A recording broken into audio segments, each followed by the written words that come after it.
there, welcome to my channel. My name's Momo and I appreciate you being here.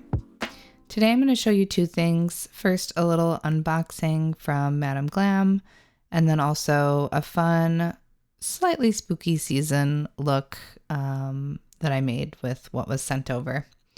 So here we go. We're looking at some cat eye gels, and if you've been here for any length of time, you know that I love cat eyes. I just do. I feel like they were one of my first loves in terms of nail art. One of the first things that really got me excited about doing fun things on my nails. So I will always love cat eye gels. And even though I love them so much, I really don't have many that aren't basically silver or gold. So I'm excited to have some colors.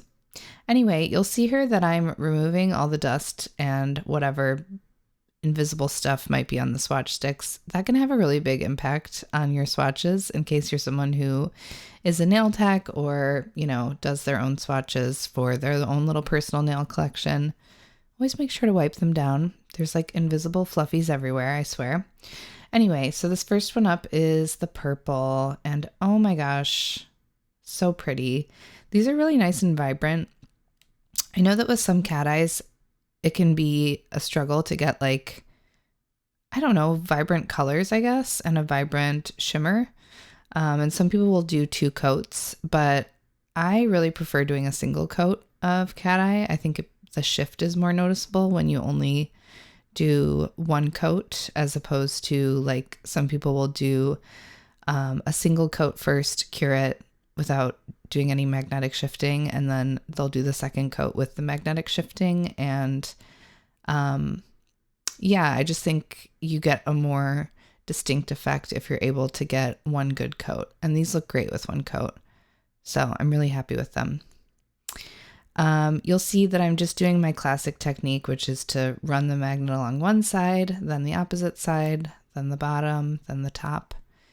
And this is really how you get that classic velvety look. In my experience, it's the most foolproof way.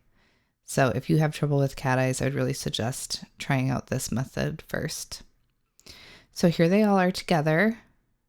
Beautiful colors. Thank you to Madam Glam for sending them over.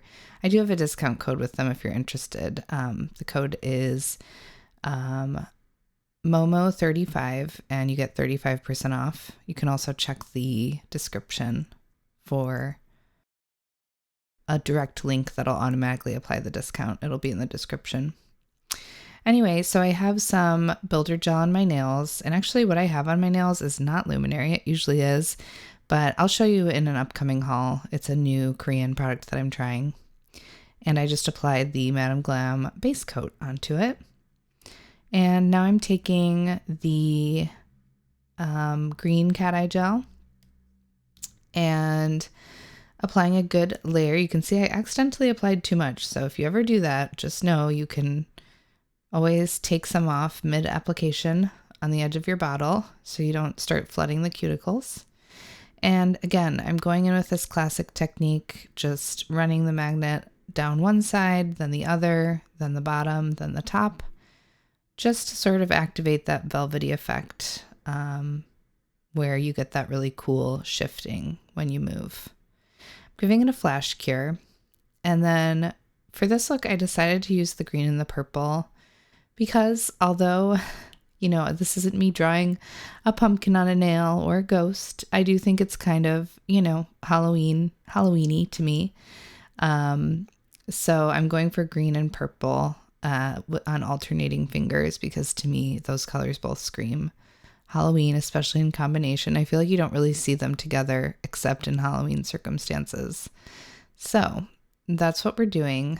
And I'm flash curing in between each of them because I've said this before and it might be obvious, but when you're using the magnet to shift, the pigment and the polish, if you don't flash cure the nail that you've just worked on, then as you go on to the next nail, that previous nail can get a little bit messed up because the magnet is still near it. So make sure if you're doing this, you are flash curing or fully curing each nail individually after you use the magnet on it.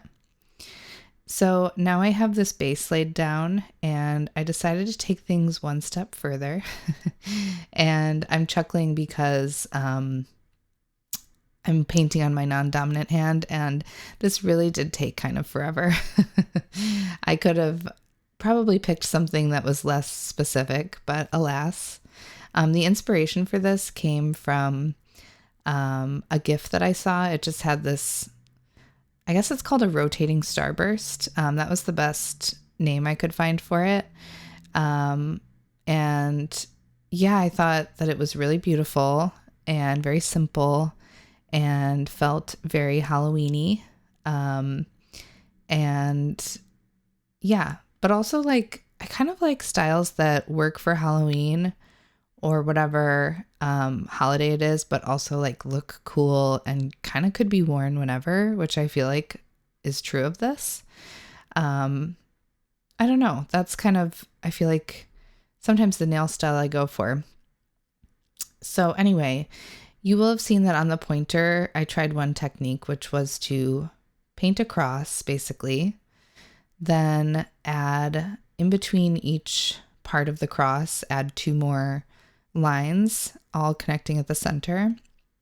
And then I'm using this little dental applicator with a little bit of acetone on it to wipe out the center. Because with the GIF that I saw, and I don't have that exact GIF, it's long gone somewhere, but it's in my memory. I really liked that there was like this hole in the center in the one that I initially saw. So I wanted to replicate that.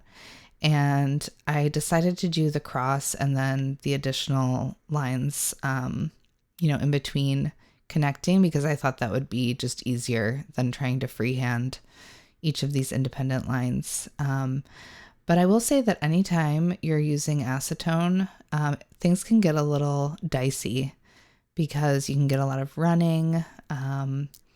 But I did find something that was really neat when I was doing these. And that was that when I did have a little bit of like, if you've ever done nail art that requires you to use acetone to clean up, sometimes you'll get left with this little residue, especially with a dark color like black. You can see just like a mix of the black and acetone. And yeah, I noticed that after I cured, I was able to wipe my nail with my nail surface cleanser, which is mostly alcohol and a little bit of acetone. And it just wiped actually right off. It didn't actually cure onto the nail.